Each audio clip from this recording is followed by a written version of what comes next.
بسم اللہ الرحمن الرحیم۔ شروع کرتا ہوں اللہ کے نام سے جو بڑا مہربان نہایت رحم کرنے والا ہے۔ آج کا ہمارا عنوان ہے حضرت سلمان فارسی کا قبول اسلام۔ حضرت سلمان فارسی رضی اللہ عنہ فرماتے ہیں، میں فارس کے علاقے اصبہان کے ایک زمیندار کا بیٹا تھا اور اس اسلام کے تمام مخلوقات میں سب سے زیادہ محبوب تھا، اور اس نے مجھے لڑکیوں کی مانند گھر میں رکھا۔ اور پھر ایک دن انہوں نے مجھ سے کہا، تم کھیتوں میں جاؤ مگر وہاں رکے نہ رہنا کہ کہیں میں جائیداد کا خیال چھوڑ کر تمہاری فکر میں مبتلا ہو جاؤں۔ پھر میں وہاں سے نکلا اور میرا گزر عیسائیوں کے ایک گرجا گھر سے ہوا، اور مجھے ان کی عبادت کا اندازہ اچھا لگا، اور اس سے قبل میں مجوسی تھا۔ میں نے خود سے کہا، یہ ہم سے اچھے ہیں، اور پھر میں اس گرجا گھر کے پاس کھڑا رہا یہاں تک کہ سورج غروب ہو گیا، اور میں نہ ہی کھیتوں میں گیا اور نہ ہی گھر واپس لوٹا تھا۔ پھر میرے باپ نے کچھ لوگوں کو میری تلاش میں بھیجا۔ میں نے ان عیسائیوں سے پوچھا، تمہارے دین کی جڑ کہاں ہے؟ وہ بولے، ملک شام میں۔ پھر میں ان لوگوں کے ساتھ واپس لوٹ آیا جو میری تلاش میں مجھ تک پہنچے تھے۔ میرے باپ نے مجھ سے پوچھا، تم کہاں تھے؟ میں نے انہیں بتایا کہ میں ایک قوم کے پاس سے گزرا اور مجھے ان کی عبادت کا طریقہ پسند آیا، اور ان کا مذہب ہمارے مذہب سے بہتر ہے۔ میرے باپ نے کہا، تمہارے بزرگوں کا مذہب ان سے عمدہ ہے۔ میں نے کہا، آپ غلط کہتے ہیں، اور میرے اس جواب پر انہوں نے مجھے قید کر دیا۔ حضرت سلمان فارسی رضی اللہ عنہ فرماتے ہیں، میں نے ان عیسائیوں کو کسی طرح یہ پیغام بھیجا کہ میں ان کا مذہب اختیار کرنا چاہتا ہوں، اور ان کا کوئی قافلہ ملک شام جائے اور وہ مجھے بھی ساتھ لے جائیں۔ پھر انہوں نے ایک دن مجھے بتایا کہ ایک قافلہ ملک شام جا رہا ہے، چنانچہ میں نے خود کو کسی نہ کسی طرح ان قید سے آزاد کروایا اور اس قافلے کے ہمراہ ملک شام چلا گیا۔ ملک شام پہنچنے کے بعد میں عیسائیوں کے ایک بڑے عالم اسقف کے پاس گیا اور اس سے کہا کہ میں تمہارے ساتھ رہوں گا اور تمہاری خدمت کروں گا۔ اس نے مجھے اپنے پاس رکھ لیا۔ پھر میں نے اسے دیکھا، وہ لوگوں کو صدقہ کا حکم دیتا، اور لوگ اسے جو مال بھی دیتے وہ اسے اپنے لیے رکھ چھوڑتا، یہاں تک کہ اس نے 7 مٹکے سونے چاندی کے بھر لیے۔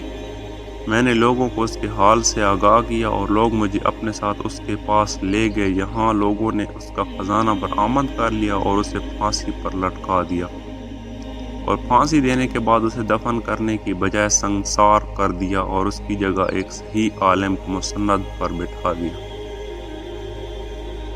حضرت سلمان فارسی رضی اللہ عنہ فرماتے ہیں، میں اس عالم کی بھی خدمت کرتا رہا یہاں تک کہ اس کی موت کا وقت نزدیک آیا۔ میں نے اس سے کہا، مجھے کچھ وصیت کیجیے۔ اس نے مجھے موصل کے ایک شخص کا پتہ دیا اور کہا، اور ایک ہی مذہب پر ہیں۔ چنانچہ جب اس کی موت ہوئی تو میں موصل چلا گیا اور اس شخص سے ملا جس کا ذکر اس عالم نے کیا تھا۔ میں نے اسے بتایا کہ مجھے فلاں عالم نے تمہارا پتہ بتایا ہے، اور اس نے کہا کہ اور تم ایک ہی مذہب پر ہو۔ اس شخص نے مجھے اپنے پاس رکھ لیا اور میں اس کی خدمت کرتا رہا۔ پھر جب اس کی موت کا وقت نزدیک آیا تو میں نے اس سے بھی وصیت درخواست کی۔ اس نے مجھے بتایا، میں امور میں موجود فلاں شخص کے علاوہ کسی اور کو نہیں جانتا تو جو تمہاری رہنمائی کرے۔ چنانچہ اس کے مرنے کے بعد میں اموریہ چلا گیا اور اس تمام ماجرا بیان کیا۔ اس نے مجھے اپنے پاس رکھ لیا اور میں اس کی بھی خدمت کرنے لگا۔ پھر جب اس کی موت کا وقت نزدیک آیا تو میں نے اس سے وصیت کی درخواست کی۔ اس نے کہا، کسی شخص کے متعلق نہیں جانتا جو تمہاری رہنمائی کرے، البتہ آخری نبی کا ظہور ہونے والا ہے اور وہ دین ابراہیمی پر مبعوث ہوں گے، اور پھر وہ کھجوروں والے شہر ہجرت کر جائیں گے اور ان کے دونوں کندھوں کے درمیان مہر نبوت ہوگی، اور اگر ہو سکے تو ان تک پہنچ جانا۔ اور یہ کہہ کر وہ شخص بھی مر گیا۔ حضرت سلمان فارسی رضی اللہ عنہ فرماتے ہیں، پھر ایک عرب قبیلہ بنی کلب کا قافلہ میرے پاس سے گزرا اور میں نے ان سے کہا، مجھے بھی اپنے ساتھ لے چلو، میں تمہاری اپنی بکریاں اور گائیں دوں گا جو اس وقت میرے پاس تھیں۔ وہ راضی ہو گئے، مگر انہوں نے مجھے وادی القرا میں ایک یہودی کے پاس فروخت کر دیا۔ حضرت سلمان فارسی رضی اللہ عنہ فرماتے ہیں میں وادی القرا میں کھجوروں کے درختوں کو دیکھ کر جان گیا کہ یہ وہی شہر ہے جس کی صفت مجھ سے اموریا کے ایک شخص نے بیان کی تھی۔ پھر میں اس یہودی کی غلامی میں رہا اور ایک دن اس کے پاس بنی قرینہ کا ایک شخص آیا اور اس نے مجھے اس یہودی سے خرید لیا اور مجھے مدینہ منورہ لے آیا، اور میں اس شخص کے ہاں کھجوروں کا کام کرتا تھا۔ پھر حضور نبی کریم صلی اللہ علیہ وسلم نے مکہ مکرمہ میں نبوت کا اعلان کیا، مگر میں اس بات سے بے خبر رہا یہاں تک کہ آپ صلی اللہ علیہ وسلم ہجرت کر کے بنی عمرو بن عوف میں اترے۔